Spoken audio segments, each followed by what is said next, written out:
Hello.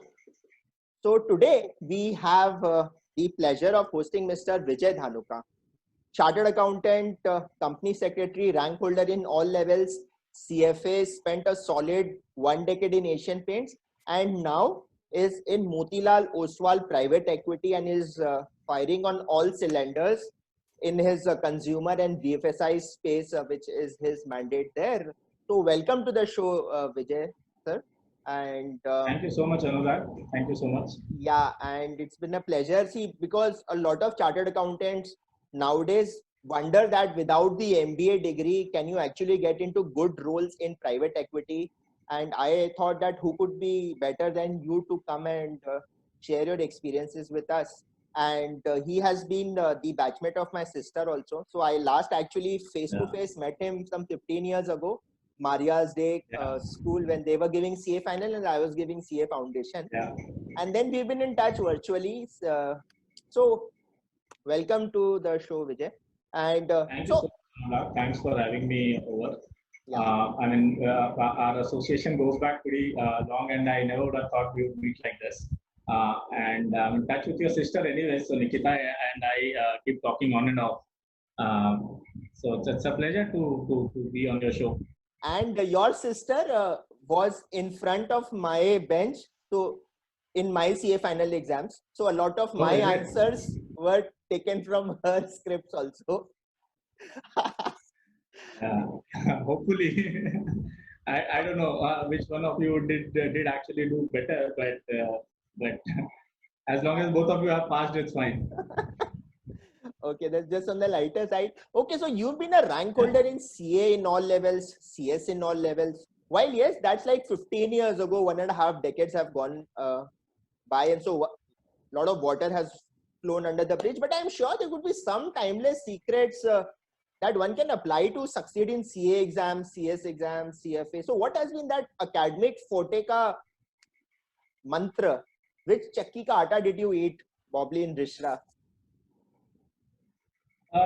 Yeah, honestly, it's just now I realized that it's been 1.5 decades since I did my CA. It actually doesn't seem that old. I think as far as CA and CS courses are concerned, by and large, I would say that if you have an inherent ability to comprehend things, after all, it is largely about hard work and discipline in these two courses, right? So every different course has its own attributes or the requirements. Like people say that when you want to do an MBA, you need a more rounded personality. You need to have done decent amount of extracurricular activities to get into these schools and all that. Similarly, I would say as far as CA course is concerned, broadly, my sense is that once your analytical skills are in place, your ability to comprehend things, your ability to code and decode numbers, your ability to memorize, if those basic things are in place, then it is just sheer hard work and discipline which can help you achieve and which can help you get through. There's no other rocket science. You come across different people. There are people who will tell you, I passed out by just studying 15 days. There are people who be studying for two years and still are not able to get through.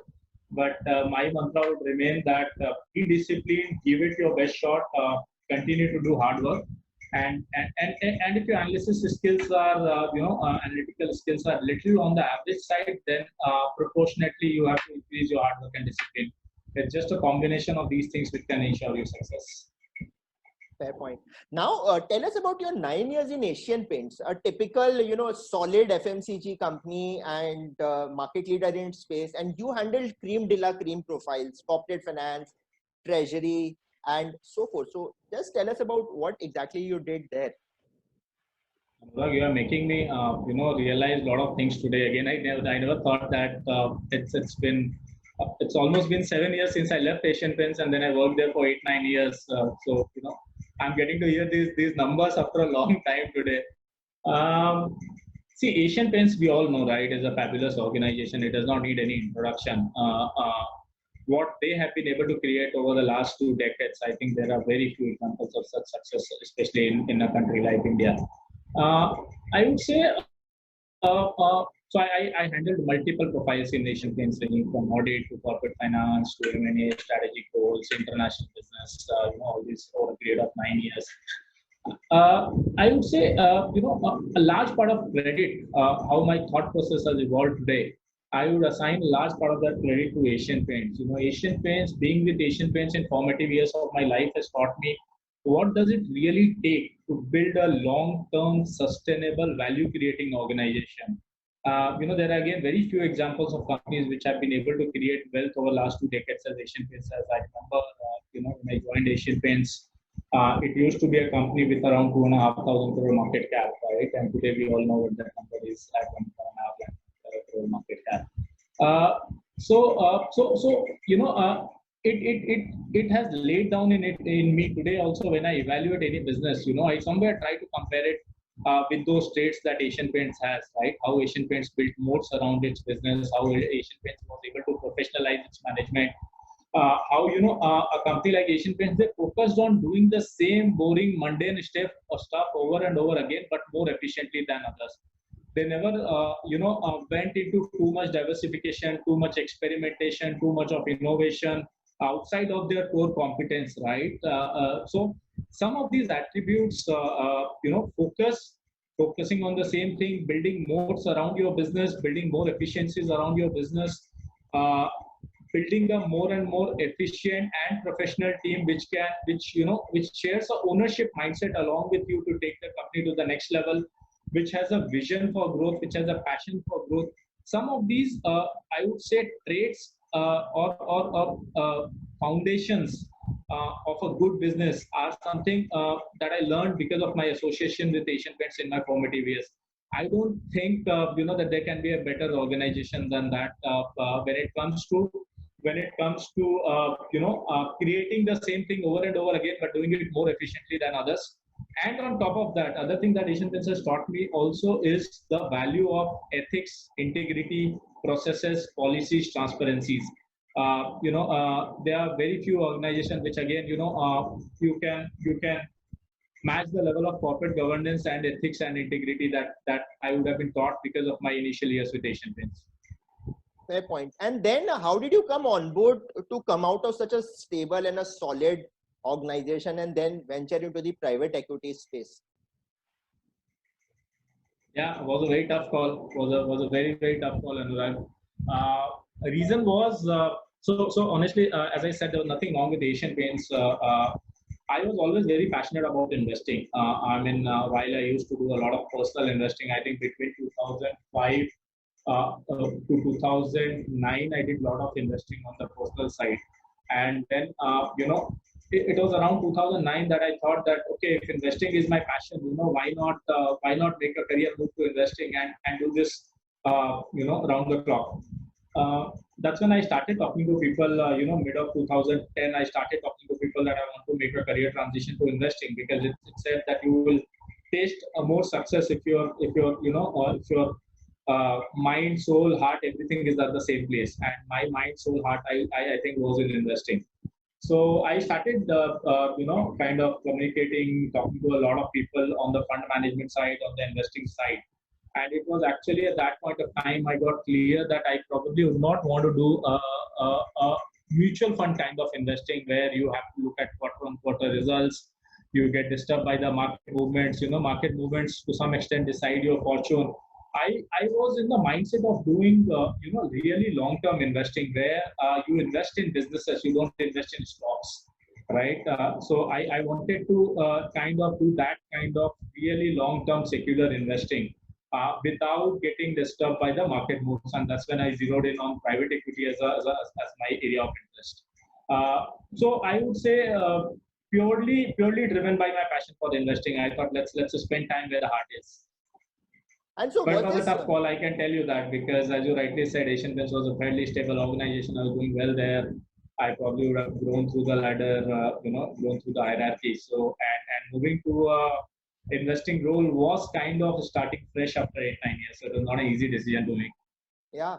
And that also reminds me of the classic question that, this transition from industry to private equity is more unheard of.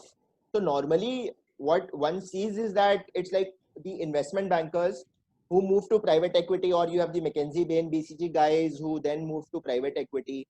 But then moving from an Asian Paints to Motilal Oswal private equity, how did this transition happened? Was it easy? What the route was through referrals, I'm sure. It is not like it is advertised on some job portal and it comes. Yeah, you are absolutely right. You know, a large part of these movements are either ex-iBankers or ex-consulting guys. You know, you very rarely hear a industry guy or an industry candidate moving to a PE role. Because I think that's a trend that has got established over the years, that private equity investors prefer someone who comes with a slightly well-rounded persona, who comes from a consulting or an investment banking background, or let's say was done investing before. Because what funds don't want to do is they don't want to act as the training ground. They don't want to hire someone whom they have to train for 2-3 years before the person can take on investing. So yes, it was not an easy move, I can tell you, Anurag, because industry per se is very small. If you see the whole private equity industry in India, it's a very, very niche role. I can tell you can probably count on your fingers the number of people who are totally deployed in the private equity industry. That number would be close to 250, 300 people. That's it in a population of 130 crore, right? And you know, making inroad into an industry which has only 250 or 300 people, and an industry where everyone wants to get in, you can assume how difficult it would have been. So it was definitely not easy. I remember my conversations with few fund managers at that point of time, when I was looking for this transition, and everyone by and large was of the same view that you know, either you need to have investing experience, or else what we can do is you can come and start afresh as an analyst or as an associate, or what we can do is we can take you on the operating side. So generally what funds have is they have a structure of investing side and operating side. So operating managers are the ones who work with portfolio companies on streamlining their operations, on the business as usual, and the investment folks are the ones who do that investment. So I got couple of options to move into the operating role, but if I had to do an operating role, probably I would have stuck to Asian Paints.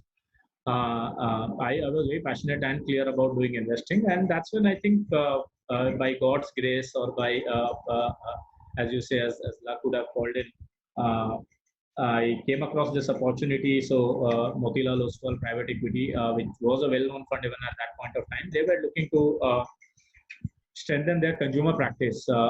Consumer is one of the key focus areas for us even today.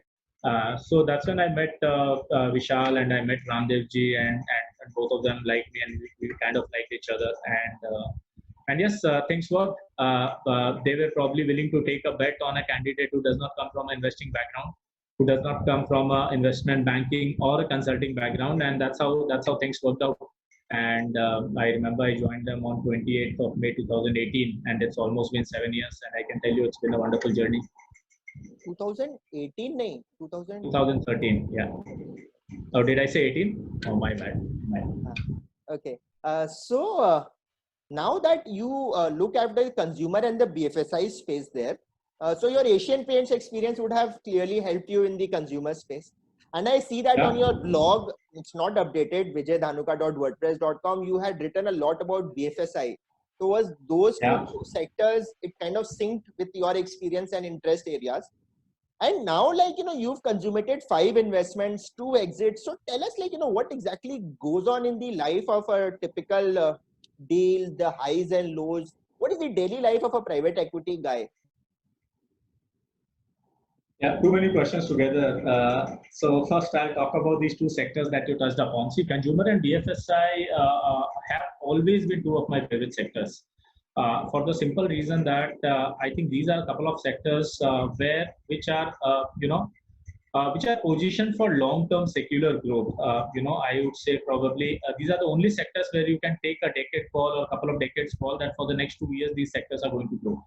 And that view is getting driven by, I would say, a couple of factors. First, if you see the level of penetration, the level of under-penetration that is there in India in terms of let's say pick up a sector like insurance, right? We are at 3 to 4% of insurance penetration level. The level of penetration across categories on the consumer side, if you pick up any segment, and you will see we are one of the companies with the lowest per capita consumption across categories of goods. We are the company with the highest share of unorganized, sector again across categories of goods. We are a country with the largest, I would say, young population, the millennials or GZ population, as we call it. So there is a huge transition that is happening from unbranded to branded. There is a huge transition that is happening from unorganized to organized. The levels of penetrations have to increase going forward as the income levels in this country rise in general. Well, I can give you a few examples for you to understand. Like, let's say I'm invested in a mattress company. When we were looking at mattress, you would be surprised that all of us need mattress, right? But in India, 85% of the mattress market is still unorganized, and it's only 15% which is organized. I was looking at a company which is into the business of chocolate ingredients just like a few weeks back. We consume like on an average 200 grams of chocolates a year per capita consumption. Europe consumes 10 kg a year. So that's the level of difference that's there, and this is not actually specific to any particular category. It is across categories of goods, across categories of consumables, across food items. Any sector you pick up, you will find significant under penetration. You will find significant movement from unbranded to branded. You will find a large unorganized sector. And the same theme, if you see, plays in BFSI as well. BFSI also, if you see the mortgage to GDP ratio of our country, which is at 10%. If you pick up insurance penetration, you pick up any of these ratios, you will see. I mean, we have like a long way to go, as far as Indian consumers are concerned. There's another thing that plays in BFSI as a sector, which we call is value migration. Value migration basically means the migration of value that will happen from public sector enterprise to private sector enterprise. So what has happened so far is entire BFSI segment in the last, between 2000 to 2000, up to 2015, so to say, was dominated by public sector enterprises like insurance, like Life Insurance Corporation, everyone knows, right? It has 50, 60, 70% market share. But it is only in the last 5 years you have seen emergence of private players. Similarly, 70% of the banking in this country is done through the public sector banks. But people like you and me, right? I don't remember when was the last time you would have gone to a public sector bank, or when was the last time I would have gone to a public sector bank, right? All of us want to bank only with private banks like the HDFCs, Kotak's of the world, or IndusInd's of the world. So there is a huge value migration that will happen from public sector to private sector enterprises.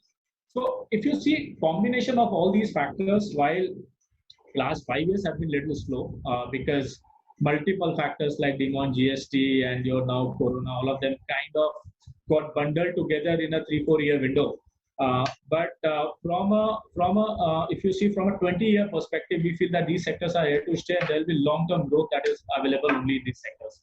So that is the reason why I have always loved BFSI and consumer space. As far as my blog is concerned, I used to write about investing, but you know what? At one point of time, once I got into investing, a lot of time got diverted there. But honestly, it's just inaction from my side, and I have to restart that. I've been thinking about reinitiating, but I haven't been able to do that. As far as the journey of a private equity investor is concerned, it's a very interesting piece. How is the typical day of a private equity investor? Every day in your life, every day of the week, every day of the month, every month of the year, you will meet new promoters, you will meet new management. In the morning, you probably will be evaluating a restaurant business, and by the end of the day, you probably will be looking at an insurance business. And now these businesses have absolute different dynamics, absolute different drivers, right? And you are trying to understand both these businesses. So the real high of being in a private equity business is that probably you would evaluate 40, 50 different kinds of businesses with absolute different dynamics in a very short time frame of say 12 months. So that is the most interesting part I feel of being a private equity investor. So typical life, since you asked that question, is meeting different managements. So that's about sourcing of new transactions. So you keep meeting different managements and spending time with them and understanding different businesses. And second is managing your portfolio companies. So the companies where you are invested. So you kind of do everything related to those companies. It's like a co-ownership model. So once you own 20-30% stake in the company, unless you can think like owner, you would never be able to do justice to that business. So along with promoters, you are working, you are thinking about that business day in, day out, you're talking to them, you are understanding what's working for them, not working for them, what is the direction, it is the strategy, needs to be changed, reviewed, how's the team to be built, what are the products to be sold, in geographies the products are to be sold. So you work on all these strategies, day in, day out. So that's another part of a typical day of a private equity investor. One is, I would say, investing in new companies, and second is managing the portfolio that you already invested in. And things like term sheets and financial models and all that is handled by your team now. Is it like that? No, I mean, see, teams are very small, right? When a team is working on a transaction end to end, the entire team is involved. Like, I will have with me a couple of people who are working with me on a transaction, so everybody will be involved in the entire transaction. Yes, things like financial modeling and all, they will take care, but term sheet, shareholder agreement, those are all critical documents where almost every member is involved. And the due diligence reports also, in some way, you would have active involvement before that. So then, over the last 7 years, you have looked at like thousands of companies. What exactly do you think is that one thing that you look for in a company? So if I have to just pick up one thing, right? If that is your question, Anurag, I think the single most success factor in an investment is the quality of management that you are backing. You cannot go wrong on that. So we spend a lot of time in assessing the management, in talking to them, in understanding their hunger, their execution skills, their competence, in their ability to build a second line of management. How are they thinking about professionalizing the team? What is business for him? Is he thinking about business day in, day out, sleeping, while he's awake, while he's eating? How much ingrained he is into the business. So your call on the management is what will make or break an investment. We have seen examples where a good management in an average industry performs much better than a average or a bad management in a very good industry. Right? I mean, you have the example, let's say, of Indigo Airlines. Everyone knows that airlines across the world don't make money. Buffett keeps mentioning it in all his AGMs, that how bad airline business is to invest in. But Indigo has shown how to make money. Indigo has shown a model how to make money in a very bad industry. For various other reasons, in the last 2 years, people have not been talking about Indigo. That's a different argument. But quality of management is what will make or break an investment. Is what are my key learning have been. Tell us about your 2 exits. Like, that would have given you really a lot of adrenaline rush that you've made money for the fund. So how do these exits happen? Through the IPO route or secondary placements? And what exactly goes into all of it? See, exits can happen through a combination of IPO, secondary market exits, or strategic sale. Any of these, depending on how the asset is placed, what is the cycle at which the asset is, usually what is the segment the asset is. So it can be a combination of multiple factors. The couple of exits that I have worked on are Parag Milk Foods and Mrs. Bector's. One was a company in the value-added dairy space, and the other was in packaged foods, especially biscuits. Exits, of course, gives you the biggest kick in a private equity investor's journey, because that's when you take money off the table, and that's when you realize that, okay, the fruits of all your efforts over the years have now finally got realized. So these 2 were pretty successful exits for us. We made around 4.5x, 5x in both these investments. Over a period of around 7 to 8 years. But also I would like to tell you, Anurag, that these were not my investments, as in these were the investments which the fund had already done. I will really get a kick when I start doing investments, exits from the investments that I have done. So I've done around 5-6 transactions over the last few years, and maybe over a couple of years we will start exiting those investments. While they are looking pretty good right now, it needs to be seen, how much money we make from these investments, and that's what I'm waiting for. But exit by far is the toughest process of a private equity investment, and one has to start thinking about exiting from the day you make the investment, because when you make an investment, Anurag, you have to be able to see that is it an investment.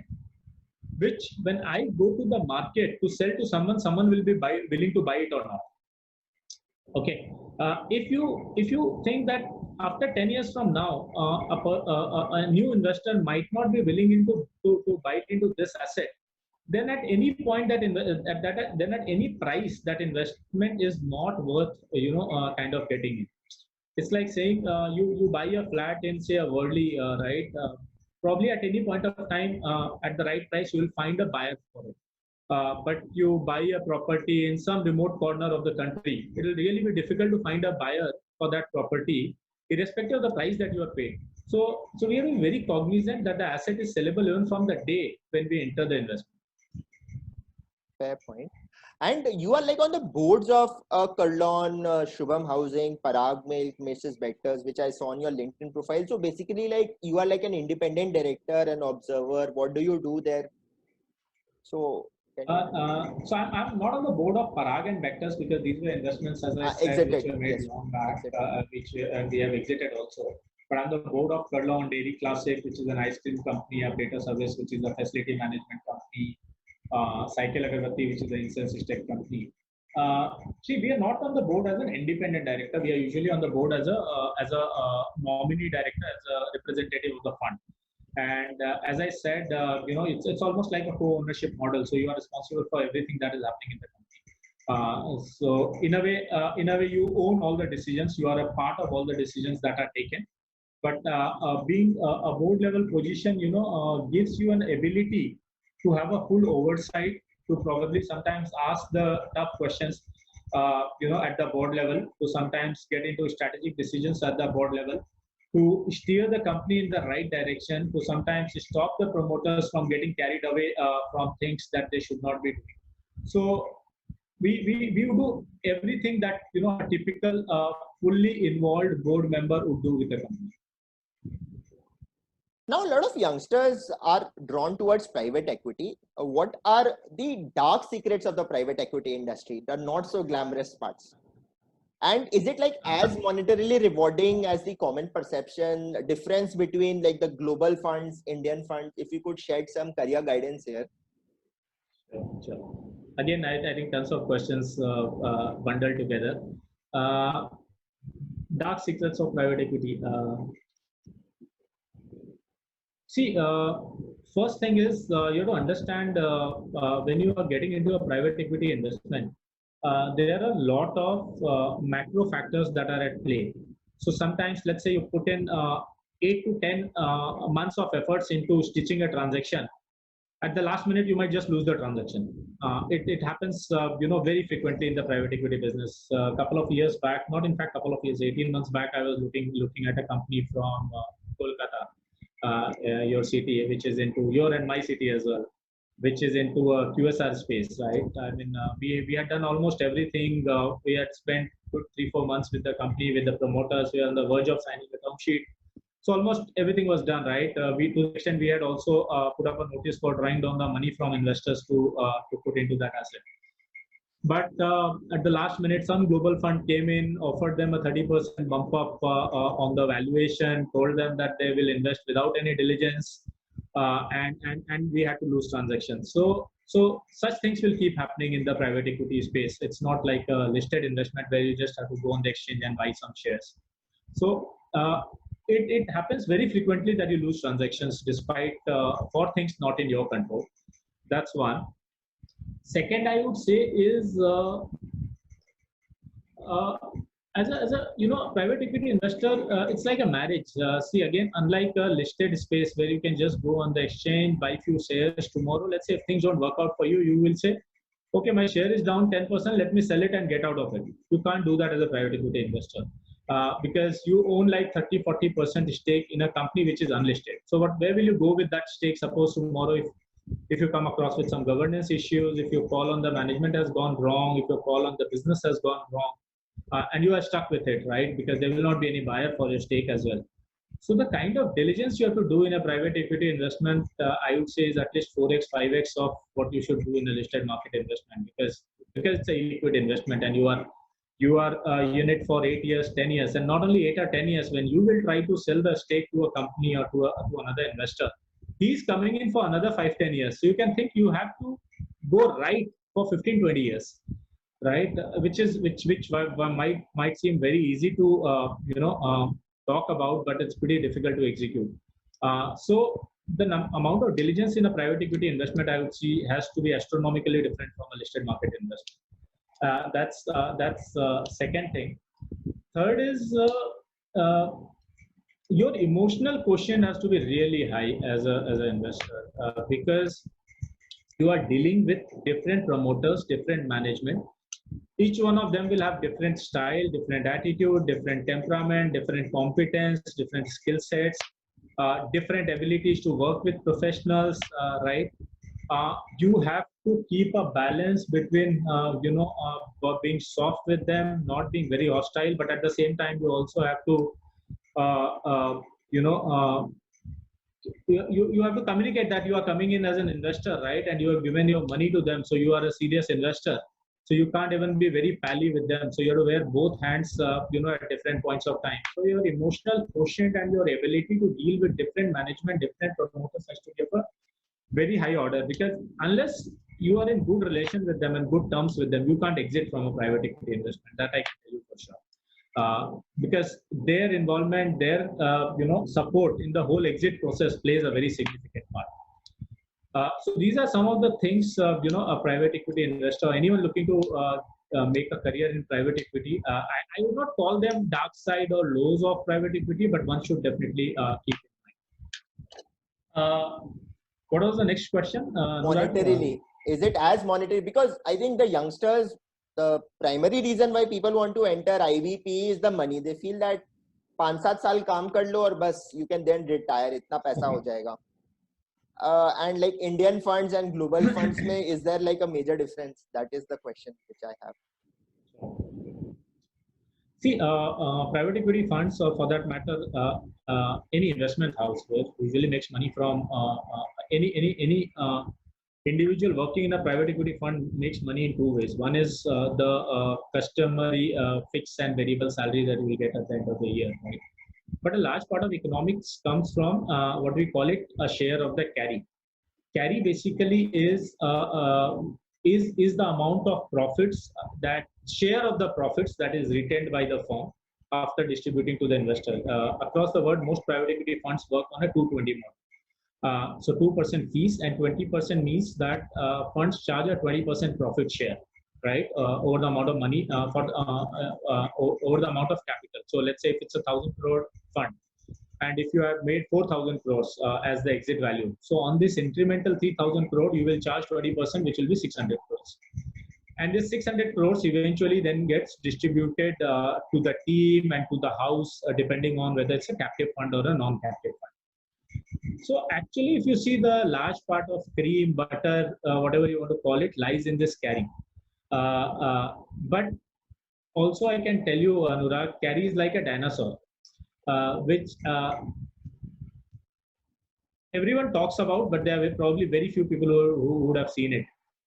In the Indian private equity fund also, there are very few funds who have actually made carry, because carry gets triggered only above a hurdle rate.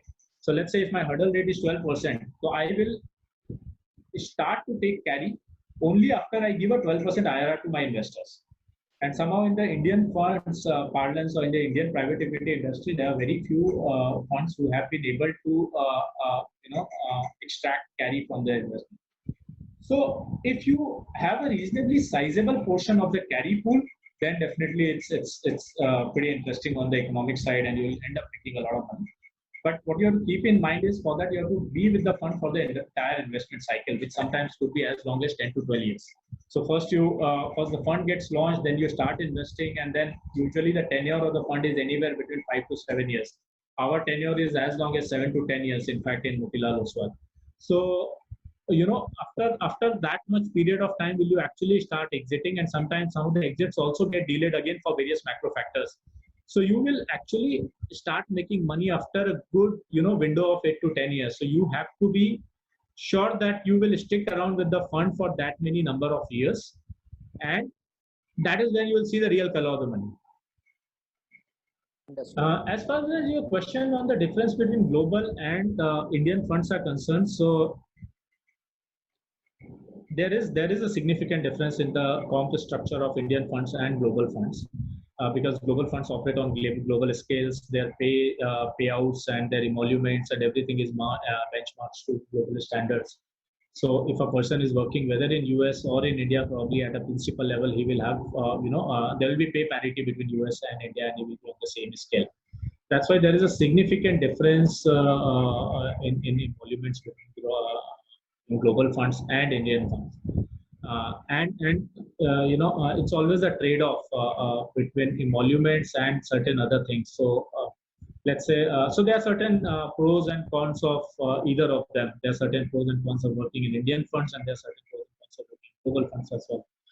Indian funds, when you're working, you will have much more flexibility. The IC or the investment committee is largely, within India. So the agility, the approval process, and those things are much faster. But when you're working with a global fund, the global IC is sitting either out of Asia Pacific region, and then there's a global IC which could be sitting out of US. So the process of approval, the decision making, are at multiple layers, multiple levels. So somewhere, you have to draw that balance between, for yourself, which is the style of working which excites you more, and accordingly you have to choose your path. Perfect. And can chartered accountants really enter private equity space without the MBA? And here, what is the path? So one path which I know is that chartered accountants who get ranks can get into BCG and all and join like a Warburg Pincus and so forth. And Yeah. here, is it there a limit then to their growth if they do it basis of CA? And here, homegrown funds, you've risen to such senior levels without an MBA. See, because CA versus MBA becomes a big debate when it comes to private equity. So if you could tell us about this. See, here also, I think by and large there is a demarcation between Indian funds and global funds. Global funds have been little particular about MBA hirings, I would say. Usually they look for IMABC or Ivy League and all, and rightly so for them, because it works as a filter mechanism for them. See, you look at it like this. There are around 15,000-20,000 chartered accountants that we produce in India every year. Now they can't use that as a filter mechanism. So they probably and also hiring MBAs flies well with their global counterparts, with the global benchmarking standards that they have for themselves. So global funds, I would say, are more tuned to hiring MBAs. Having said that, there are exceptions where CAs also have been able to make into global funds, right? And Indian funds, I would say, are pretty flexible when it comes to hiring between CAs and MBAs. There are a lot of funds like us where a lot of CAs are there. So if you are looking to make a career in private equity, I think a CA degree is pretty good when it comes to Indian funds for sure. MBA degree will open slightly more doors for you. Will slightly open more doors for you, and it's like then a global degree where you are exposed to all the options available in the global parlance. So then your global funds doors are also open for you. And I think there is this method that if a chartered accountant is recruited in a global fund at a junior level, after 2-3 years, you will have to go for an MBA if you want to grow there. Is it something like that, if you are aware of this rule? Broadly, in a global fund, if you want to grow up to a partner level role, in 90% of the cases, you should have an MBA. Otherwise, somewhere you will hit the ceiling. Fair point. So my last 2 questions are more on the personal side. What is your mantra for fun and fitness? Fun and fitness, just I think make sure that you work out every day and you take out time for exercise. That is going to be the most significant part that is going to stay with you. And if you can, probably just choose one sport that you should be associated with. I think one sport definitely helps you growing. It also adds a lot of mental strength to you as an individual. I personally think that everyone should be associated with one sport. It helps you grow mentally. It helps you grow your EQ. It helps you in your teamwork. It helps you build a capability to deal with adversities. So I think all of Which us should. sport do you play? We play cricket regularly. In fact, this morning only we had it despite Corona. Huh. Oh, all right. Wonderful.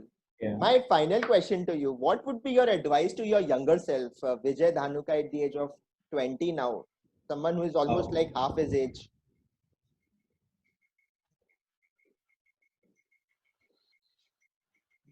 Interesting.